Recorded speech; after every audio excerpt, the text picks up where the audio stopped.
Well, there's a problem. Welcome back to Steve's Project Car Garage. My name is Steve. Today we'll be diving into this transmission here.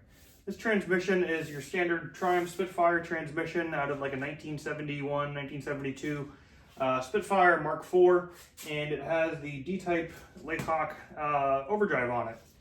The idea is that I'm going to be upgrading the transmission that's in the Spitfire, which is non-overdrive, to this guy. But first, we got to rebuild this guy, and so that's what we're going to start working on today. I can tell you right now, this thing ain't happy, something's amiss, and we're going to find out what it is. So stick around, it'll be a cool video.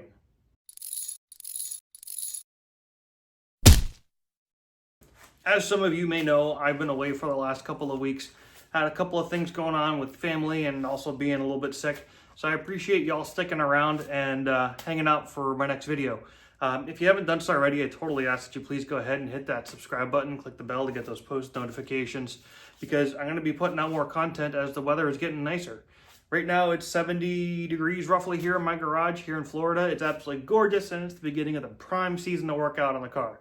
So we're going to have a lot more content coming to you, which is going to consist of this guy being rebuilt, the engine, which is over there, and trying to get it all put onto the chassis. Before I did this video, I did work on getting the rear brakes put together. That's something I did off camera. I didn't really want to show it because honestly it was kind of ugly. I got some stuff I got to go through on and try to figure out.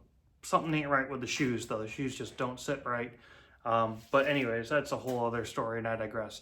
Let's dive into this transmission and I'll give you a quick tour of its quirks and features. All right, so I bought this transmission for $200. From what I do understand, with the exception of the output shaft, that is the same transmission as what I have here, which unbeknownst to me is actually out of a Spitfire 4. Super early, and you can tell by not only the serial number that's up here, but also by the fact that it has an aluminum bell housing. Again, non-overdrive unit. So my plan is to take the aluminum bell housing off of it, take the aluminum one and replace the steel one over here. So that way we can lose a couple of pounds, because we could all stand to do that. But also I like having that aluminum just because it does look a little bit better on the car. If I need to scavenge parts, I'm going to take what I can from that transmission and try to save a few bucks, because that transmission's in decent shape outside of the fact that it has a little bit of a leak from the output shaft. And I'll do what I can to try to put them together here as long as the gear ratios are all correct and the same. Fingers crossed I can use that for some parts. So right off the bat, one of the things that I notice is that the input shaft is loose. It should not do that. There's supposed to be a connection between the input shaft and the output shaft. I do know that this is like a half shaft and it ends, I want to say it's like somewhere right about here in the gearbox. And something is not obviously making it seat, so it's just not biting at all. So that's going to be a problem. What I did do, just for S's and G's, is I kept the cotter pin in here and I just kind of shortened it a little bit. But I found a socket that fits on it, and I am able to go ahead and run it and try to go through gears. I don't hear anything clunking, but I'm not going too crazy on it because this thing does not have any fluid in it. I can tell that because, well, I think it leaked it all out. So I don't know what I want to do first, but I think I might start by taking off the remote and cracking this guy open. Obviously someone has been in here. I mean, you got gasket maker all over the place here. So I don't think I'm going to be disturbing anything factory per se, but I think the good idea would be to take this top off, find out what's going on inside of the gearbox, actually get a look in the gearbox, and do an assessment and kind of go from there. So let's get that started. May as well start, just rip the Band-Aid off and get this ball rolling.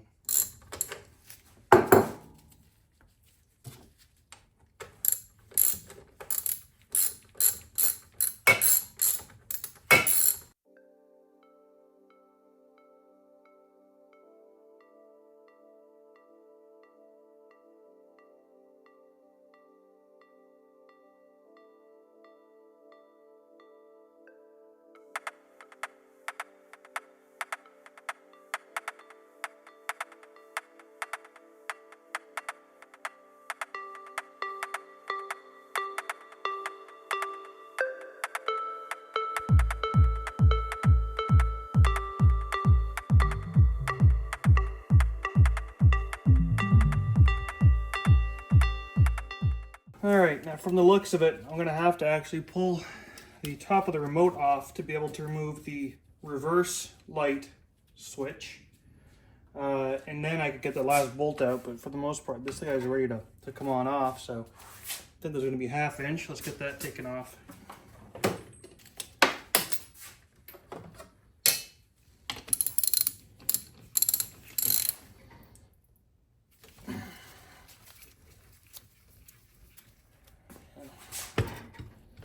Someone put gasket maker in between here, and so I got gasket material I got to work with. There we go.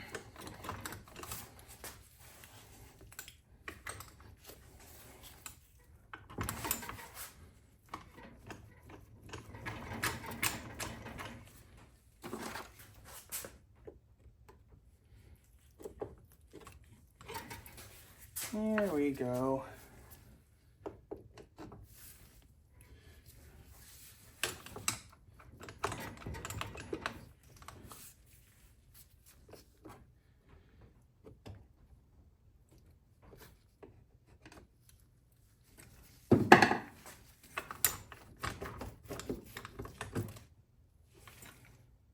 All right, there we go. We have the selector off.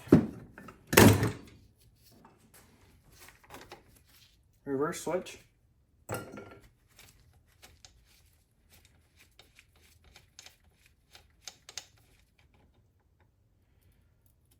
Oh, look at this.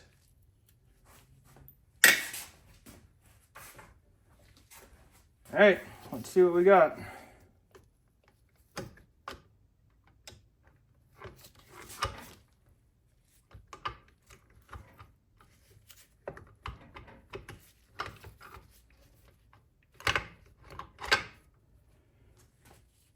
There we go. All right. Yeah, see, that's a lot of gasket maker. This stuff gets into the transmission, man. That's not good. So it's definitely one of those things where you want to use an actual proper gasket. But anyways, we'll take care of that at a much later point. All right, so I'm going to try to explain this from my own knowledge. If you want to see a better video on this, definitely check off Elon Yakov with Rusty Beauties. He gives an amazing breakdown of these transmissions. So I'm going to do my best to try to understand what's going on here and explain it in the same time. But if you want a really good comprehensive explanation, look at Elon's channel. He's got a whole playlist on this stuff. All right, so let's talk about what we have here. So we have our first gear, we have our second gear, we have our third gear, and we have our fourth gear, which is direct drive essentially. We also have our reverse gear selector.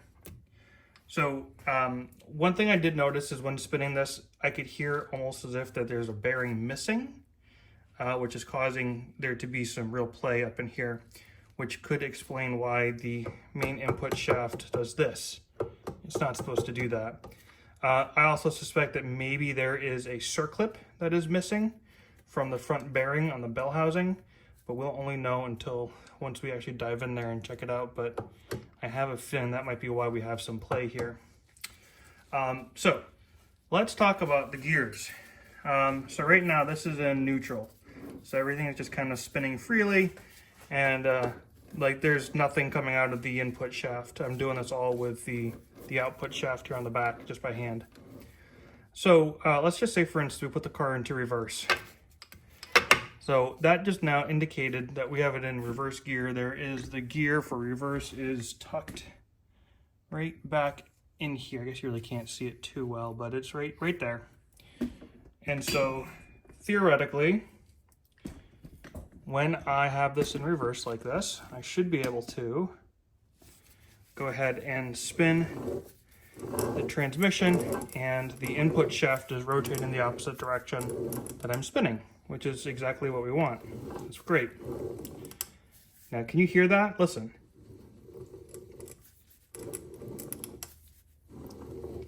There's ball bearings in there that are dropping. Something is not happy, so I'm glad we're not really giving this any any juice and not just dropping it in and trying to go for it. Back into neutral, everything's happy. We'll put this into second gear. All right.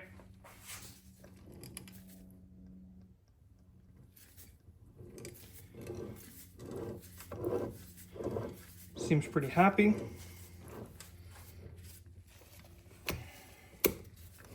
Back into neutral. Pull this back. That should now put us into third gear.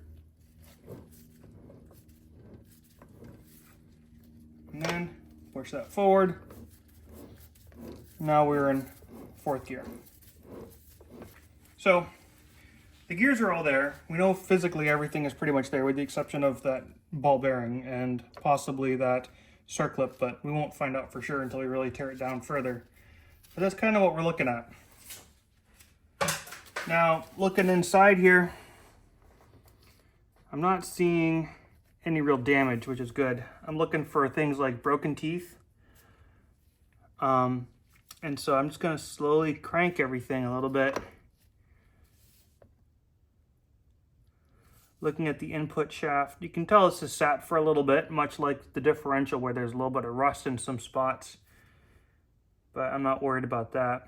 I'm worried about broken teeth, mangled gears, things like that. So that looks decent. Now, of course, I won't know for sure if we're 100% good until I get that lay shaft out. But, I mean, even the synchros look like they're in decent shape. That's what the brass gears are. The yellow metals here, these are the synchros. I kind of think someone just took this guy apart, found out that there was that bearing issue up here in the main shaft, and maybe kind of got nervous and then put the cap back on and walked away.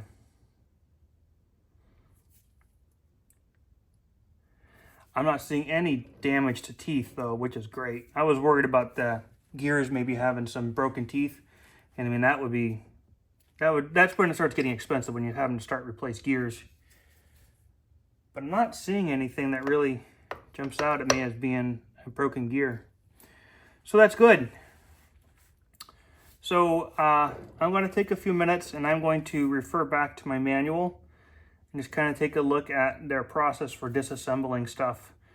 Obviously we want to get the bell housing off, get the slave cylinder off, get it propped up a little bit better. Right now I got it sitting on a block of wood on the overdrive, and then just kind of see how they want to start taking this guy apart slowly and start bagging and tagging stuff, obviously, as we go. But yeah, not bad. Not bad. I'm pretty happy.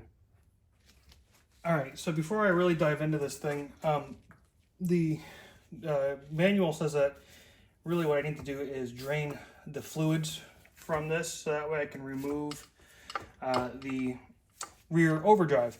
So we're going to do that now. I'm going to go ahead and get started on getting the fluids out and we'll go from there.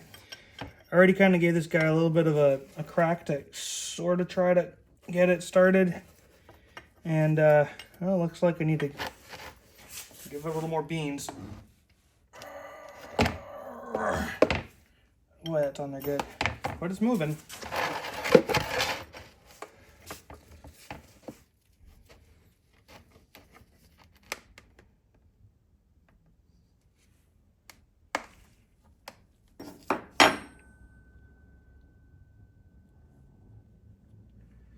Yikes, okay.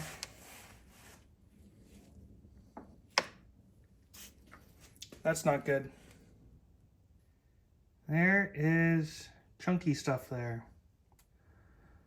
That is not good. I think I see my missing ball bearing in there.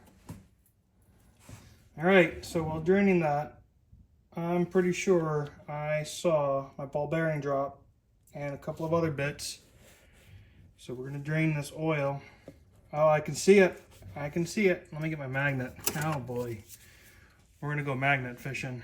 I should be able to pass this magnet along the bottom Oh boy, oh boy. Yep. That is not good. Okay, so again, I'm passing a magnet along the bottom. I'm just going to try to collect what I can.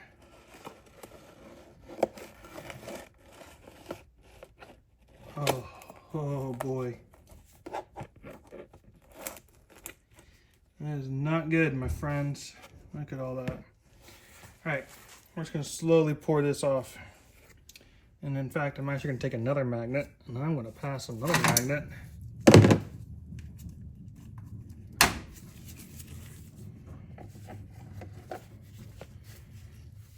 over on the side here. So you got the magnet right there on the side. These hard drive magnets, they're amazing. Thank you, Chris. And we're going to just start pouring this out.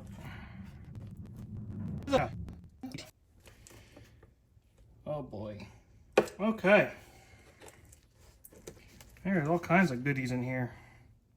Kind of like gold mining. Alright, so it's time to play some CSI Transmission. Let's take a look at what we got here. So, I mean, really, it's not a good sign to find a ball bearing loose. But again, I said, for the sounds of it, it sounds like there's a ball bearing missing, and well, I think we found it. I'm not entirely sure what this is. It looks like this was potentially one of the springs that holds the ball bearings in. If I'm not mistaken, there's supposed to be 3 ball bearings in one of the parts of the planetary in there, and it's held in with a spring. I think that that's what this is. I'll have to look at a parts diagram, but that's what I'm thinking. And then we have some teeth chips from the looks of it. Although this is circular, so I don't know. We're gonna have to really dig in there and find out. Again, here's more of that circular piece, that kind of like spring-like piece. So, I don't know. Maybe I can weld it back together. I don't know. Alright, so the next thing according to the manual that you're supposed to do is to remove all these bolts, or these nuts from the studs that hold the actual overdrive unit, excuse me, to the extension, the housing extension, which is right here. So I want to go ahead and start by just backing these guys off. I already kind of started loosening them up, so this, fingers crossed, shouldn't take too long. Alright, so here's the dilemma that I face. There's 2 bolts on the bottom that I can't quite get, simply because they butt up against another nut. So what I'm going to do is I'm going to just slowly kind of work this overdrive back a little bit.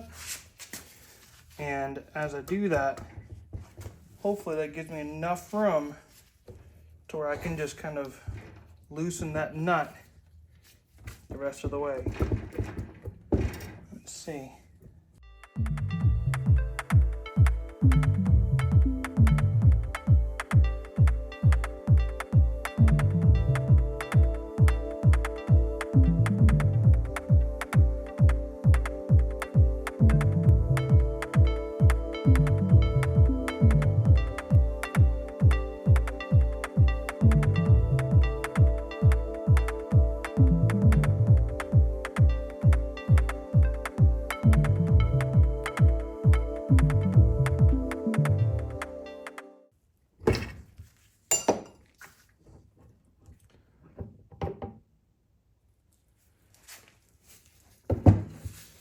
There we go.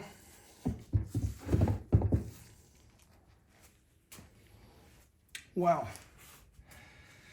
All right. What a mess. But it's here. Oh man. Yeah. Cool. Let's see what trouble we got in. Okay, so here's what we got. We got the overdrive unit itself off. This is the extension housing here that comes off of the transmission. Pretty much from this point forward, the transmission is the same as the other one, minus this extended output shaft. This output shaft is different from what I understand.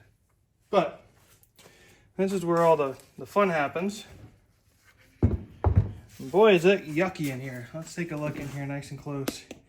So this is inside of the overdrive unit itself. And yeah, that's sludge. That's a lot of sludge. Holy cow. So, I mean, I'm willing to bet that this overdrive unit has never been serviced in its 50 years of life. So that's what one of the things we're gonna do. Not in this video, but in a future video. It's pretty gross in there. There's no question about it. There's a couple of videos. Elon has one, but there's also another gentleman, Midwest Motoring, that has a really good video about how to tear this thing down and apart. But holy cow, look at that. Let's just give it the old magnet test. Oh boy. Just for grins. So wow, look at all that. That is all ferrous material right there. Again though, that could be some clutch disc material. I mean, I'm not going to discount that, but that is some gross stuff. But all right, well, this is what we're working with. We're going to take all this apart, and we're going to clean it and replace whatever we need to, put it back together and put it back in service. But yeah, so that's the overdrive unit. We're going to put that in a box, and we're going to put it off to the side, and we're going to dig deeper into the transmission itself. So let's keep going. All right, so it's actually now the next day. And what we're going to do is we're going to pretty much start wrapping up this video, but before I do so, I want to get the bell housing off. And so what we need to do to remove the bell housing is start by actually taking apart the pressure, the clutch release bearing, and get this all off of here. As you can see, it sticks pretty good. It doesn't really like to go all the way. So that'll be fun. But let's go ahead and work on getting this removed. And then once this is off, we can remove the 5 bolts that hold the bell housing to the gearbox, and we'll have the gearbox free. So let's get cracking. All right, so what we got to start with is we got to drift out this pin, which is what holds the clutch release fork. So it's got my drift, and we're just gonna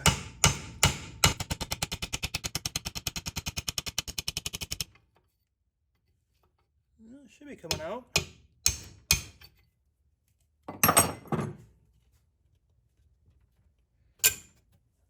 There we go, got that out. And now we can just go ahead and remove the clutch release bearing. There we go. We will, of course, refresh this when time comes, but for the time being, we're going to just set this guy off to the side, bag it and tag it.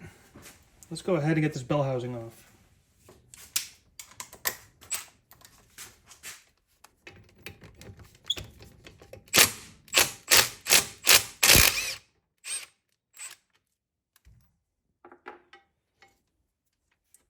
This bottom one has a copper washer on it too, so we gotta just make sure we take note of that.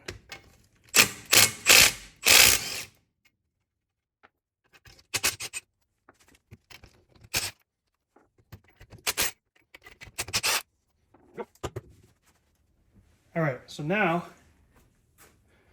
we got these guys removed. I think we should be able to just tap off this bell housing.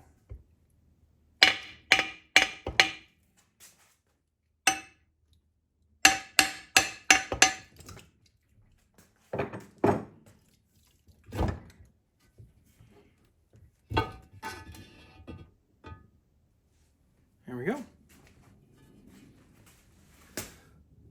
Well, there's a problem. And we're going to leave it there. So stay tuned. Next episode. Then this is going to be probably a 3-part little series on this transmission. But, oh boy, wait till you see what I just found. Anyways, hit that like and subscribe button. Click the bell to get those post notifications. And remember, when working on project cars like this, make sure that you buy a decent transmission or don't spend too much money. And don't be that dreaded previous owner. Cheers.